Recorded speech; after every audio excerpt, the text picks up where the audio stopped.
So I would rather them stop and pay attention. And then when they want to go, they go on their own. What was your relationship like with Big? Biggie was my homeboy, Mm-hmm. you know, and I mean, he was a real friend of mine. Like I remember early on, you know, when we used to come out here, he used to hang out with us. They riding limos with us. We used to go smoke, chill, the whole nine. When he made that record, the last record he made, he played a song for me. I went to the studio with him, and he was like, I want you to hear this song. He was working with 10 Crack Commandments in this room with Preem, and he took me to another room, and he played this song. I'm dreaming of Lear jets and mansions and coupes and trying to sell records like Snoop. Oops. He played that record for me in front of all his homeboys. When the record went off, I was like, cuz, you killed that. He's like, I just want to give you some love, man, and let you hear this. But his perspective, you could just tell that he wasn't tripping. He wanted the world to know, I love Snoop Dogg. Mm-hmm. Snoop Dogg loves me. Because I had already put it on the line that I loved him. Mm-hmm. But he could never come back and say, I love Snoop, because he had to stay in his lane because Pac was on him so tough. Mm-hmm. You know what I'm saying? So when he expressed that on that song, that let me know that our friendship was going to always be there no matter what. And I seen him again when he had got his legs. I guess he got in a car accident or something. Yeah. I seen him in Atlanta. This is right after Pocket got killed. And he was in a hotel. And I seen C's. I'm like, where he at, cuz? He like, he upstairs. I'm like, let me holler at him. He like, hold on. Because, you know, they didn't know what was going on. Yeah. You know, they was, checking the temperature. So I went up there with him. We kicked it for about an hour strong. And he was like, man, I love Pac, man. I don't know why. So we just was having that intimate conversation about how he never hated Tupac. Yeah. How he loved Tupac. But this is just me and him in a private room, smoking, chopping up game. He had his little walker with him. Mm-hmm. We chopped it up for about an hour. I rolled out, and that was the last time I seen him. Wow. You know, ironically enough, Pac introduced me to Biggie. Oh, wow. That's how I first met Biggie, at the Palladium here in New York. Are you serious? I swear. Pac said, swear, I want you to meet this dude. He's dope, blah, blah, blah. And they got on stage and performed together. And I always wondered how much of that beef was real, or was it? I think it was real because Biggie probably couldn't tell him what he wanted to hear. Pac was the kind of person that's like, he all in. He with you, he with you. So in so many words, if Biggie knew, or if somebody from Biggie's camp knew Pac had got shot, or who shot him, or who robbed him, Pac felt, tell me that. And when they didn't tell him that, even if they did or didn't know, that just turned it all bad. Because where we come from, if you know I'm finna get shot, robbed, or jacked, and you don't say nothing, you're a part of it. So that was his emotions. But me personally, I knew C's and Puffy and Biggie and all them. I don't think they set him up. I think it was some situations that caused that, and they couldn't prevent that. And it was nothing that they could do. So it was like it puts both of them in a twist, because it's like, y'all my homeboys, y'all let me get shot and blah, blah, blah. But it's like, really, what could they do? You may have created that situation. Yeah. Snoop Lion is here. Wow. And I'm glad you shedding some light on this.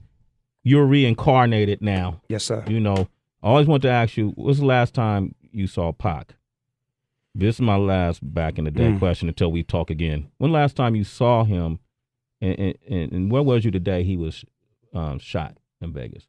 Wow, the last time I saw him, he was laying in the bed, holding on to his last breath.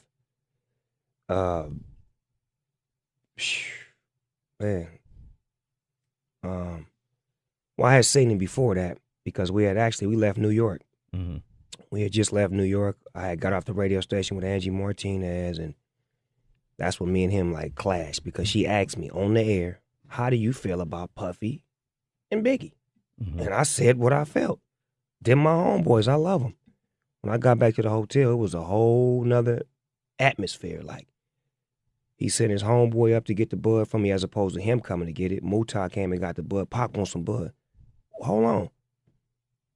Tell him to come up here. He ain't coming up here. Give me the bud. I'm going to take it to him. So I felt funny. And then my uncle said something about, you know, they downstairs talking and blah, blah, blah. So when we got on the plane to go back to L.A. the next day, Suge didn't let none of my security ride with me. I had to ride on the plane with him, his homies, and Pac.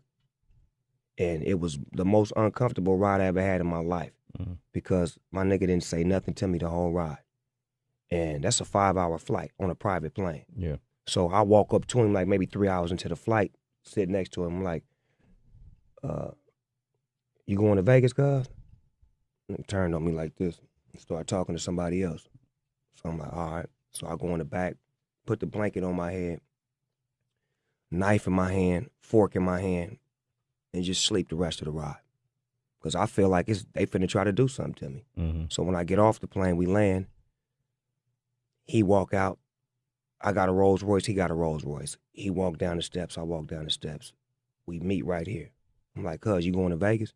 He do me like this. Went his way and he went my way. Next time I get a call, you know, niggas like, turn on the news, cuz. I'm at Warren G house. We turn on the news, we see yellow tape, Suge BMW. Mm-hmm. Call Suge, he like, yeah, they whoop-de-whoop, come on out here now.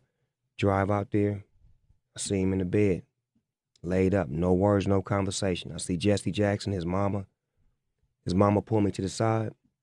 She make me feel like a real player, because she tell me, my baby loved you, and I love you. And I don't care. She just hit me with what I needed to hear, you know, coming from my mother, because she was strong at that time. Everybody else was crying and breaking down. She was real strong. And she just held me real tight, and she just said a prayer with me. And I know I went there, I hollered at him for about 20 minutes, and I went in the bathroom. I fainted. I threw up. I just was like, I was gone. Like my whole, because me and my homie wasn't straight. You understand what I'm saying? It's like, I'm not even going to be able to apologize to him, or even just to tell him, I feel you, I'm wrong or whatever.